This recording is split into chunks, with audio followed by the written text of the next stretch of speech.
Stan. Merci. On t'a vu faire semblant de boire une bière, on t'a vu faire la hola, on t'a vu checker les supporters en plein milieu du match. Est-ce que c'est vraiment ce feeling-là, du fait que ce soit ton dernier Australian Open, qui fait que t'as kiffé à ce point-là? J'ai toujours kiffé les grosses ambiances, j'ai toujours aimé avoir le soutien du public et surtout partager avec eux. C'est sûr que le fait que ce soit mon dernier, j'ai encore plus de soutien et il y a encore une plus grande atmosphère forcément. Donc ça aide à avoir beaucoup plus de complicité avec le public, c'est sûr. Stan, t'as un coach suédois qui est en général assez calme. Là, il s'est pris la tête dans les mains à la fin du match, je sais pas si tu as vu. Il a eu une réaction presque plus émotionnelle presque que quand tu as gagné certains grands chelems. Comment t'expliques ça? C'est des émotions qu'on vit rarement à ce point-là. Et puis c'est vrai, voilà, on fait l'année ensemble. Ça fait depuis 2013 qu'on travaille ensemble. C'est ma dernière et notre dernière ensemble. On sait à quel point aussi on a travaillé très dur, même toute l'année passée, même s'il n'y a pas eu de grands résultats, même si ça a été compliqué de trouver les victoires. On sait à quel point on a toujours repoussé les limites pour essayer de continuer de progresser par rapport à ce que je peux faire encore. Et forcément, vivre des matchs comme ça, comme ici aujourd'hui, s'en sortir, trouver des solutions et le gagner, ça crée énormément d'émotions. Conte. T'as 40 ans, 41 dans 2 mois. Comment c'est possible de gagner un match de 4h33 à cet âge-là face à un gamin de 21 ans? C'est possible avec toutes ces années d'entraînement et tout ce que je fais en dehors de ce que vous voyez vous sur le terrain. C'est tous les sacrifices que j'ai, toute la discipline que j'ai constamment, encore et encore. Malgré l'âge et l'envie de toujours repousser mes limites.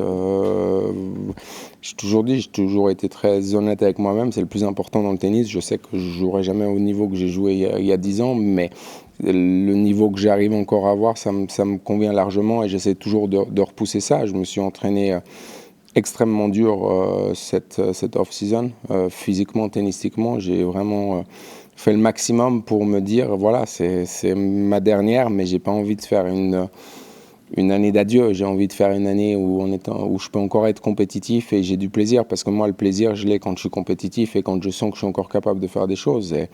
Et voilà, après, sur un match comme ça, c'est un match compliqué. Je l'ai vu aussi que lui, il flanchait, il commençait à cramper, donc forcément, ça donne encore plus d'énergie. Voilà, il y a plein de petites choses pendant le match que je peux utiliser pour me nourrir d'énergie. Est-ce que pour le physique, tu as encore compté sur Pierre Paganini cet hiver? Ouais. Et est-ce que tu joues mieux cette année que l'année dernière? Oui, je joue mieux.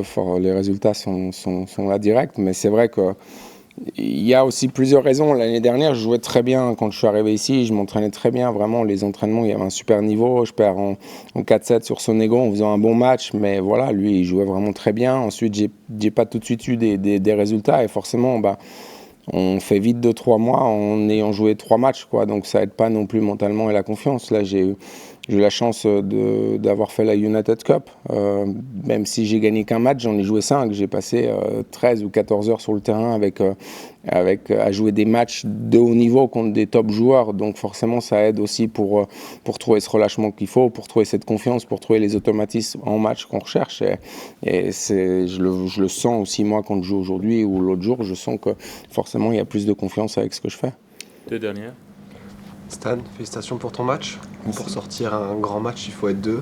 Aujourd'hui, c'était plein d'émotions. Est-ce que tu peux nous dire un petit mot sur ton adversaire du jour?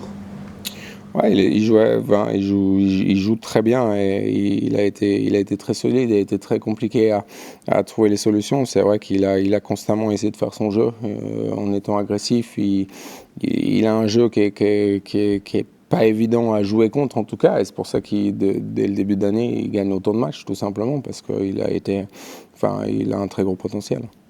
Daniel. Un peu ce qui est passé par la tête sur le super tie-break quand tu vois qu'il commence à cramper. Est-ce que tu te dis je vais le croquer, c'est bon, ou qu'est-ce qui te passe par la tête? Les premiers mouvements qu'on voit, on se pose toujours la question, est-ce que c'est juste un petit point et puis ça va passer? Et puis c'est vrai, quand j'ai commencé à voir qu'il souffrait vraiment, forcément forcément, ça me fait plaisir parce que je sais que ça va me donner plus de chances de pouvoir le finir. Et puis cramper, ça fait partie du jeu. C'est pas une blessure. Ça prouve que physiquement, j'ai été très fort, que physiquement, ça a été un gros combat des deux côtés. Et ensuite, c'était important pour moi de me concentrer sur comment jouer les points et en essayant de rester agressif, mais actif, mais en jouant simplement.